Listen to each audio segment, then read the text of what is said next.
중소, 중견기업을 응원합니다. 이번 시간에는 피플 애널리틱스 두 번째 영상인데요. AIX 확산을 위한 사람, 조직 1의 변화라는 주제를 가지고 권고은 팀장님께서 발표하신 내용입니다. 권고은 팀장님께서는 전반적으로 PA라는 것보다는 AI 중심으로 말씀하셨는데요. 그래서 생성형 AI 기술 도입을 위해서 변화관리 관점에서 구성원의 AI 리터러시 강화 및 AI 비즈 임팩트 과제 추진 방향을 소개해 주셨습니다. AI 환경 변화 속에서 HR과 조직의 역할이 확대되었다 라고 얘기를 하셨는데요. 팀에서 AI 관련된 교육과정을 개발하고 있는 그 과정 중에서도 AI 관련된 문의와 요청이 폭증했다. 교육을 개발하고 운영하는 것이 직원들의 니즈를 따라가기 힘들 정도였다라는 얘기를 하셨는데요. 이것은 AI가 핵심 경영 키워드로 자리 잡았기 때문이다 라는 말씀을 좀 하셨습니다. 얘기했던 여러 가지 사례 중에서 연초에 임원 대상으로 AI 리터러시 교육을 진행한 적이 있었는데 그 교육이 끝난 뒤에 그 참여하신 임원분들께서 본인의 프롬프트로 만들었던 이미지를 전체 채널에 올리는 등 적극적인 참여와 활동이 있었던 것 같고요. 그 전에 CEO께서 AI 관련된 여러 가지 자극이 되는 말씀들을 하신 것 같습니다. 그래서 HR의 역할이 단순 교육을 넘어서 조직 전체의 AI 활용 촉진자로 확장되었다라는 역할에 대한 확장 이야기가 있고요. 하이닉스는 풀스택 AI 메모리 크리에이터라는 신규 비전을 발표하면서 AI 기반 사업 구조를 전환하는데 가속했다고 합니다. 이러한 것들이 갑자기 툭 튀어나올 리는 없죠. 그리고 툭 튀어나왔다 하더라도 리더부터 전 직원들이 이렇게 요청하는 것들이 갑자기 폭증할 리는 없습니다. 지금까지 해왔던 게 있기 때문에 그런 거지 어느 조직이든 갑자기 되는 일은 거의 없거든요. SK 하이닉스 같은 경우는 디지털 역량 인증 체계를 2018년부터 진행을 해서 DX에 대한 활동들을 많이 하셨다고 하셨습니다. 그렇기 때문에 이미 데이터 분석이라든지 시각화, 통계, 코딩 이런 거에 대한 학습과 업무 활용을 통해서 뭔가 새로운 기술을 배워서 업무에 적용시켰더니 뭔가 효율적이고 효능감이 있었다라는 것들이 있었기 때문에 이런 것들이 좀 있지 않았나 라는 생각을 좀 해봅니다. 이렇게 효능감이 있었던 조직 내의 상황에서 AI 역량까지 확대하다 보니까 이렇게 폭증하고 활성화되지 않았나 라는 생각이 듭니다. 아마 이전에도 이러한 기술에 대한 효능감을 주기 위해서 많은 노력들을 하셨을 거라는 생각이 좀 들고요. 기존에 있었던 여러 가지 DT 역량에서 생성형 AI 활용 역량까지 포함한 통합 로드맵을 개발해서 진행했다 라고 합니다. 그래서 역할에 대한 범위도 있지만 내용상으로도 DT에다가 AI를 플러스했다. 이렇게 보시면 될 것 같고요. 팀에서는 구성원들이 입사해서 성장 계획을 세울 수 있도록 설계했다. 그리고 이 설계했던 게 시스템에 탑재를 했겠죠. 그래서 직원들이 상시 어느 때건 내가 AI 관련된 혹은 DT 관련돼서 어느 정도 능력이 되는지를 진단해보고 이 진단 결과에서 추천학습이 매핑이 됐겠죠. 그래서 추천학습 과정이 매핑이 되면 확인해서 신청하거나 뭐 온라인 같은 경우 바로 듣는다거나 이런 식으로 할 수 있는 시스템이 원스톱으로 지원되고 있는 것 같습니다. 그리고 진단을 할 때 주관적 응답을 최소화하고 행동 기반 질문으로 실제 경험과 스킬 중심의 평가를 했다라고 진단 도구에 대한 방향을 이야기를 하셨는데요. 이 부분은 아무래도 외부 대학교라든지 이런 외부 전문기관의 도움을 좀 받아서 하지 않았을까라는 생각을 좀 해봅니다. AI 핵심 전문가 육성에 대한 부분을 진행을 하셨다고 했었습니다. 현장 난제를 AI로 해결하기 위해서 비즈니스 유닛의 대표자를 모아서 전사의 AI, L&D 협의체를 구성했다라고 합니다. 소수 정예로 있는 각 직무의 도메인 전문가하고 DT 조직하고 외부 대학, 서울대라든지 카이스트의 전문가들과 같이 협업해서 AI 심화 비즈니스 융합 과정을 운영했습니다. 그리고 다양한 이런 현업의 이슈들이 있었을 텐데 이 이슈들을 해결하기 위한 실전 과제를 만들고 이것을 수행했었다라는 이야기를 했습니다. 이 과정을 통해서 조직 내에 의미 있는 시사점들을 많이 뽑아냈을 거다라는 생각이 들었습니다. 그러니까 목표가 있다고 했을 때 현재 수준이 이만큼 있으면 이게 한 방향으로 바로 한번 딱 끝 이랬으면 참 좋겠지만 우리 회사 생활이 그렇지 않단 말이에요. 그래서 난제들이 이렇게 있으면 어떤 거는 회피하고 어떤 거는 돌파해 나가고 어떤 거는 감싸 안으면서 가기도 하거든요. 이렇게 우리 조직에서 AI를 도입을 하고 성과를 내기 위해서 어떤 난제들이 있었고 어떻게 해결해 나갔느냐 혹은 어떻게 회피해 나갔느냐 이런 노하우들이 많이 쌓이는 게 되지 않았나. 이렇게 그를 기술적으로도 도와줄 수 있는 사람들이 있기 때문에 이런 것들이 진행이 좀 되지 않았나 라는 생각이 좀 듭니다.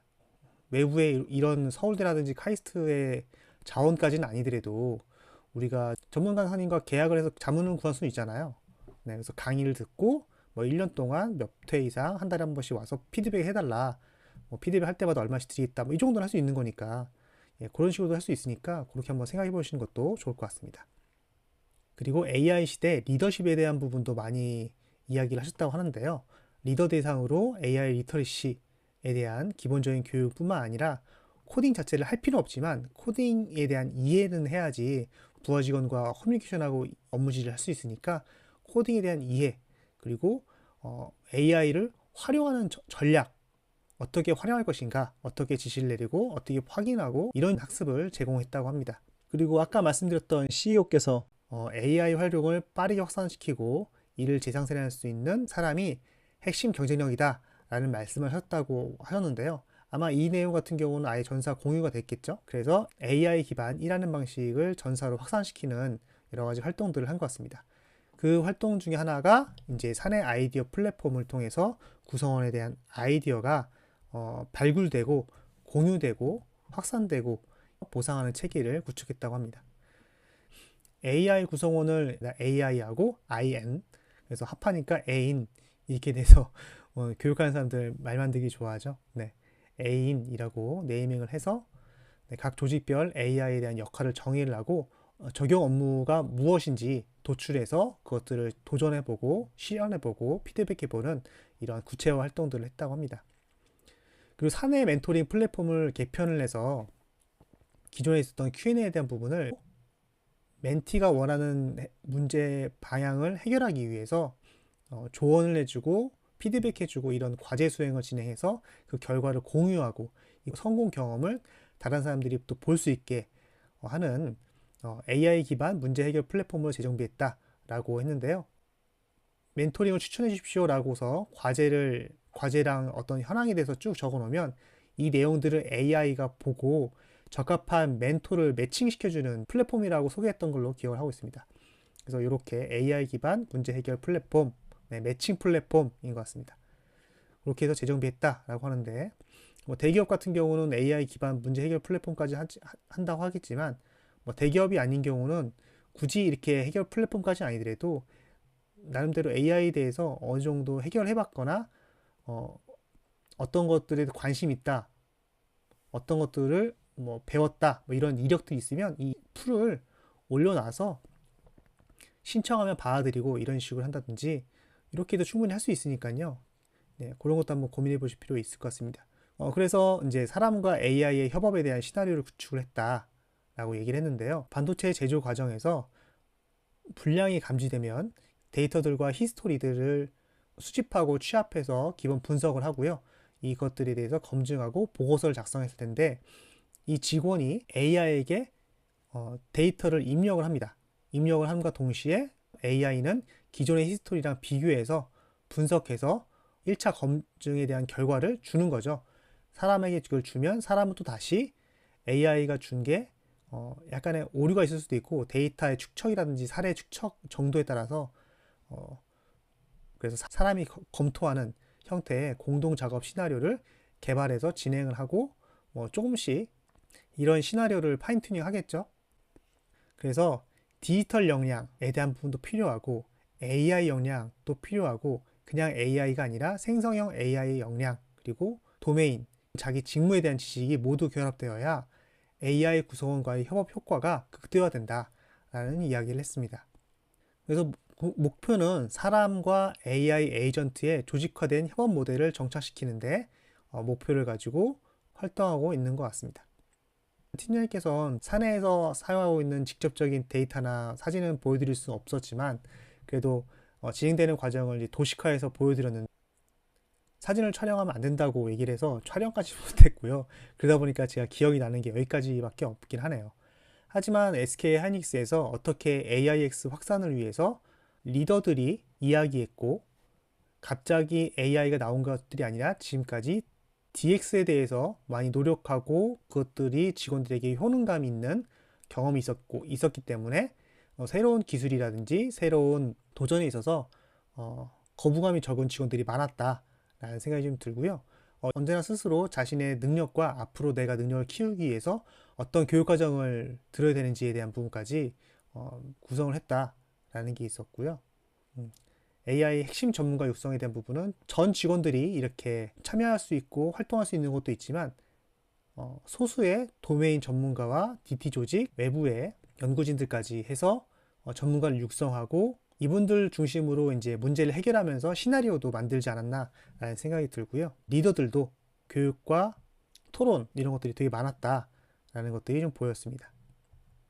그리고 전사 확산에 있어서 필요한 사람들이 언제든 멘토를 찾아서 멘토의 도움을 받아서 해결을 하고 해결한 것들을 공유, 자랑이죠. 자랑할 수 있도록 만드는 시스템과 문화 정착에 대한 부분까지 이야기를 하셨던 걸로 기억이 납니다.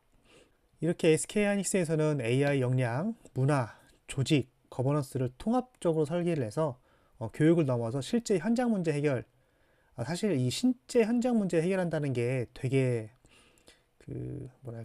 용기 있는 활동이거든요. 실제 현장에 대한 문제를 지금까지 해결하려던 패턴을 넘어서 새로운 패턴을 적용시키려고 한다는 것은 기존의 문제 해결하던 패턴을 버리는 것이 아니라 두 가지를 한꺼번에 하는 거거든요, 사실. 왜냐면 새롭게 도전하는 문제 해결 방법을 도입하다가 안 되면 일이 안 되잖아요. 좀 부족하다 하더라도 지금까지 조직 내에서 검증되어진 문제 해결 방법을 적용하면서 동시에 새로운 적용을 하면서 그리고 어떻게 보면 우리의 조직에 내 업무에 어떤 게 문제다, 어떤 게 잘 안 되고 있다 라는 것들을 어떻게 보면 까발리면서 하는 거기 때문에 생각보다 용기 있는 활동이다. 그리고 그런 용기까지 내야 될 상황이 아니다 싶으면 도전에 대한 개개인에 대한 의식은 있어야 되기 때문에 대단한 것 같습니다. 그래서 이런 것들을 통해서 성과 창출로 연결하는 체계를 만들어서 운영하고 있는 것 같습니다. 아마 2025년도는 이렇게 공동작업 시나리오를 개발해서 쌓아가고 있는 흐름인 것 같고요. 아마 2026년도 되면 어느 정도 가시적인 성과를 부분적으로 증명을 하고 그 증명한 걸 토대로 관련된 것들을 좀 더 시스템에서 정비하는 활동들이 연이어서 진행되지 않을까라는 추측을 좀 해봅니다. 어떻게 보면 지금까지의 인사에 대한 업무를 좀 넘어서 실무에 깊숙이 관여하고 촉진하는 역할까지 HR의 역할이 확대되는 모습을 보인 것 같습니다. 이상으로 이번 주제에 대해서 리뷰해봤습니다. 감사합니다.